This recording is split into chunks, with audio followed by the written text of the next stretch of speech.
अस्सलामुअलैकुम नाजरीन मैं आप सबको अपने चैनल में खुशामदीद कहता हूँ। मेरा नाम नौरीन है। मेरी उम्र 18 साल है। मैं लाहौर के एक शहर में रहती थी। मैं एक हसीन और ख़ूबसूरत नौजवान लड़की थी। मेरे मामू मेरा हर काम किया करते थे। वो मेरी हर ज़रूरत पूरी करते थे। एक दिन मैंने मामू से एक बात कही तो इन्होंने कहा, नौरीन तुमको पहले बड़े मियाँ को राज़ी करना पड़ेगा। मैंने कहा, मामू क्या मतलब आपका? इन्होंने कहा कि रात को मेरे कमरे में आना, फिर बताऊंगा। इसका क्या मतलब है? मैं रात के 12 बजे इनके कमरे में गई तो मामू ने जैसे ही मुझे अपने बड़े मियाँ को दिखाया, मैं इसे देखकर डर गई। मैं दिखने में बहुत खूबसूरत थी। मुझे अपने हुस्न पर बहुत नाज था। मेरे अम्मी अब्बू का एक कार एक्सीडेंट हो गया था जिसमें दोनों का इंतकाल हो गया था। मेरी उम्र इस वक्त 10 साल थी और मेरे अलावा मेरे पास कोई भी नहीं था। मेरा कोई भाई बहन भी नहीं था। मैं इस वक्त बहुत छोटी थी। सब मेरी जिम्मेदारी लेने से डर रहे थे कि अगर कल को मैंने कुछ कर लिया तो वो ख़ानदान वालों को क्या मुंह दिखाएंगे। इनकी ये बात भी बिल्कुल सच थी। इस वजह से मुझे कोई रखने वाला नहीं था। मेरे मामू इस वक्त दुबई में होते थे। मेरे मामू बहुत अमीर थे और जब इन्होंने ये खबर सुनी कि मुझे कोई भी अपने पास रखने के लिए तैयार नहीं है तो इन्हें बहुत अफसोस हुआ और ये सुनते ही मेरी खातिर पाकिस्तान आ गए। मेरे मामू का नाम वसीम था। इनकी बीवी और एक बेटा था। इनकी बीवी यानी कि मेरी मामी इस बात से बहुत नाराज़ थी कि वो ये सब मेरी वजह से कर रहे हैं। इनका बस चलता तो वो मुझे घर से निकाल देती, लेकिन मामू की वजह से वो मुझे कुछ भी नहीं कहती थी। मैं इस घर में बहुत खुश थी। मैंने कोई चीज़ भी लेनी होती तो अपने मामू से कहती। वो मुझे हर चीज़ लेकर देते थे। मैं इनकी काफ़ी शुक्रगुजार थी। मेरी इनके बेटे से नहीं बनती थी। इसका नाम करीम था और करीम मुझे रात को बहुत तंग करता रहता था। हम दोनों एक ही कॉलेज में पढ़ते थे।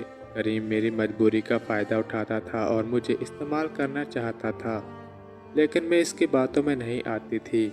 मेरी मामी भी अपने बेटे के लिए मुझे मारते थे। मेरे मामू जितना इससे प्यार करते थे, मुझसे भी उतना ही प्यार करते थे और मेरी मामी को ये बात बिल्कुल भी पसंद नहीं थी। जैसे ही मेरे मामू दुबई चले जाते तो वो मुझ पर जुल्म करना शुरू कर देती और मुझे मारती भी बहुत थी।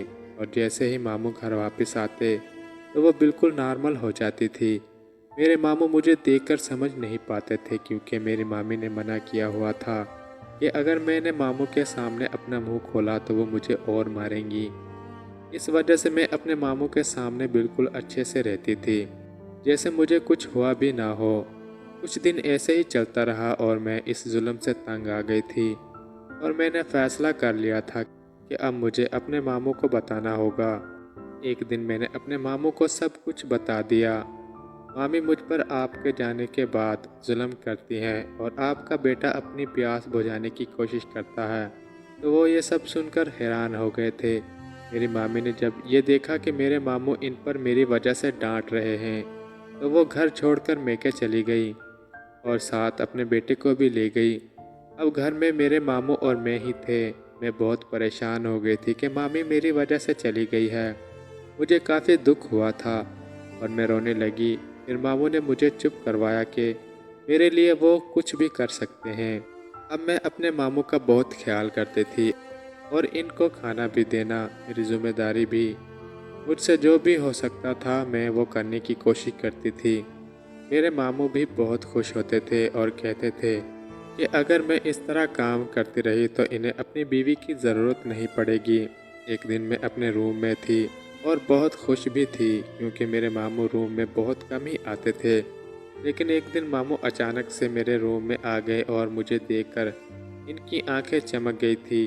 ये पता नहीं मामू को क्या हो गया है।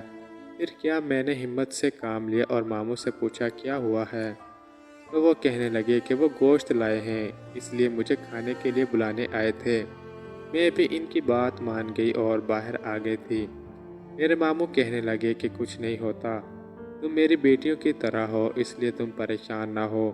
ये बात सुनकर मैं भी रिलैक्स हो गई थी। मैं एक परी जैसी लग रही थी। मुझे देखकर अचानक मेरे मामू की नीयत बदल गई थी। मुझे इस बात का इल्म भी नहीं था, लेकिन मैं ये सब महसूस कर रही थी। मैं भी अब जवान हो गई थी। मेरा भी दिल करता था कि अपनी ख्वाहिशात पूरी करूं। फिर मैंने अपने मामू से चॉकलेट की फरमाइश की। मेरे मामू ने मेरी फरमाइश सुनी तो पहले तो वो मुस्कुराने लगे, कहने लगे कि मैं चॉकलेट सिर्फ एक शर्त पर लेकर आऊँगा। मैंने कहा, कौन सी शर्त मामू? मामू ने कहा, पहले तुम्हें बड़े मियाँ को खुश करना पड़ेगा। मैंने मामू की बात मान ली, क्योंकि चॉकलेट तो सिर्फ एक बहाना था। अब मामू मेरे मिशन को पूरा कर रहे थे। मुझे बहुत ज़्यादा सुकून मिल रहा था। यह सिलसिला 2 माह तक चलता रहा। फिर एक दिन मामी घर वापस आ गई। कुछ दिनों बाद मामू ने मेरी शादी कर दी। अब मैं अपने शौहर के साथ खुश हूँ।